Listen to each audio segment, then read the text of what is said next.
Jeff Howard here at Kiteboarding.com, and we've had some questions coming in through emails, which we try to send out and try to answer all those questions. Well, one of them, we've had a lot of people ask us about the REO, the new REO 2012 from Ozone Kites.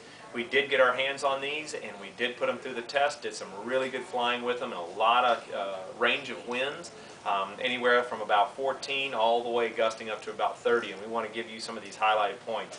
A big thing I want to discuss about Ozone is it's definitely one of the brands that we really enjoy, and the reason is it's definitely top quality. When you get one of these kites in your hands and you get to looking at it, as in some of the other brands in the market, but Ozone is definitely one of our top brand qualities. When we look at it, the quality is unsurpassed. That is a really great thing about these kites that we really enjoy here at Kiteboarding.com.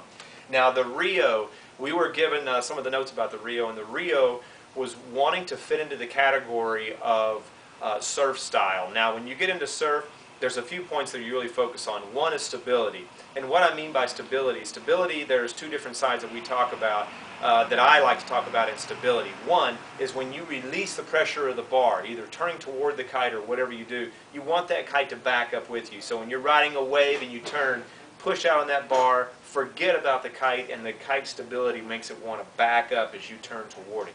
That's one stability. The other stability that I talk about in a kite is a kite that when you load up and you're hanging onto the bar and everything is smooth, all of a sudden you don't feel this rocking in the bar. That rocking in the bar is instability within the kite.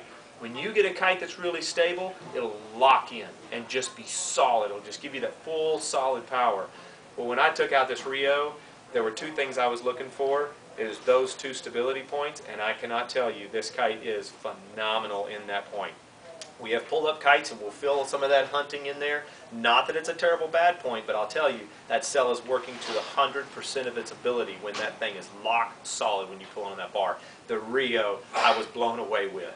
Hook it up. I didn't change anything on it. That is a big point too as well that we do with a lot of our kites that we test. I pull the kite out, I pull the bar out, and I make this kite hooked up. I'm running to the water, and it better be right on. If it's not and it needs a few adjustments, you, the customer, is not going to know those type of points. If it is, we put it on the site. So here on the REO, one of the big things that we really like about all of the Ozone kites, there is no pulleys on the bridle.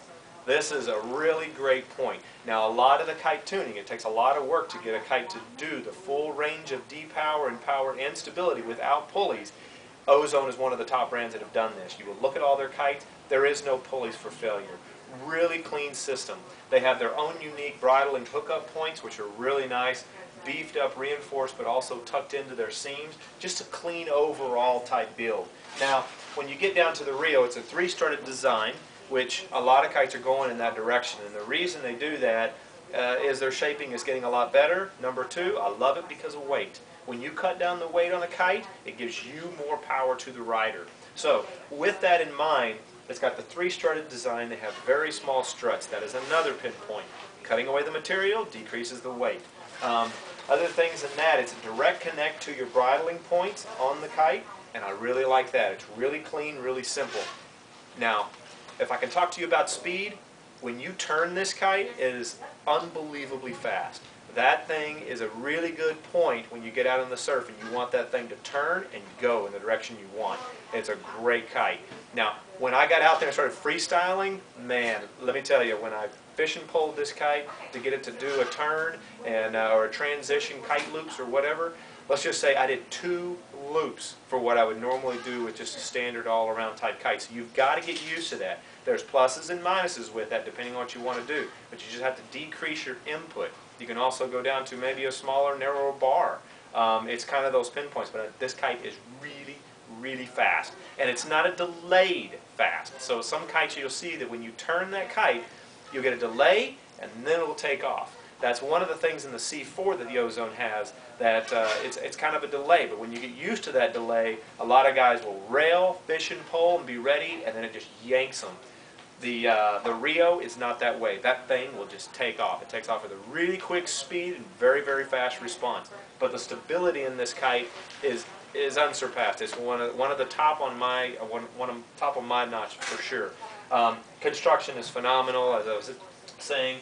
You can't go wrong. As an all-around kite, we've had some guys come in who have ridden some of the other ones and then tested the REO, and it sold itself to them.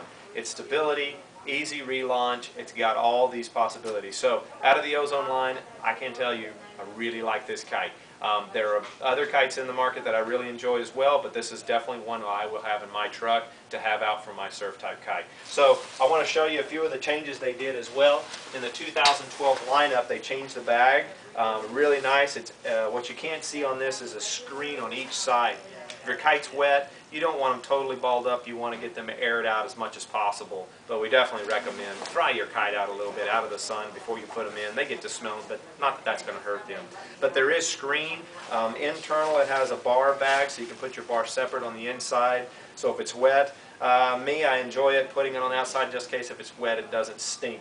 Put it on the outside, then put it into the bag for storage or travel or whatever. Really nice bag. It has your basic nice backpack straps. Nice waistband as well. Some of the guys put all their gear on their back, their board and everything else, and having this kind of stabilizes it. So overall, it's a really nice simple bag. I like bags that are simple. Too much bling on them and frustrating to get your kite into is kind of a pain in the rear. But anyway, the other point on the kite is always remember these are all one pump, which is a fantastic point. Really clean system that just works. It's the they've licensed it from Slingshot, and it works really well and nice and clean. Now the bar here, this is the 2011 bar, and that's what they were being shipped with. We didn't care. We heard there's a 2012 coming out, and we're really stoked to see that. They're going to have all the little push-away points is what we were told, but still, I have no problem. I've enjoyed this bar. It's real clean, real simple. So we got the kite with the 2011 bar. Well, Jeff Howard here at Kiteboarding.com, and that is your Ozone REO 2012 kite review. If you have any questions, please get with us. Info@Kiteboarding.com.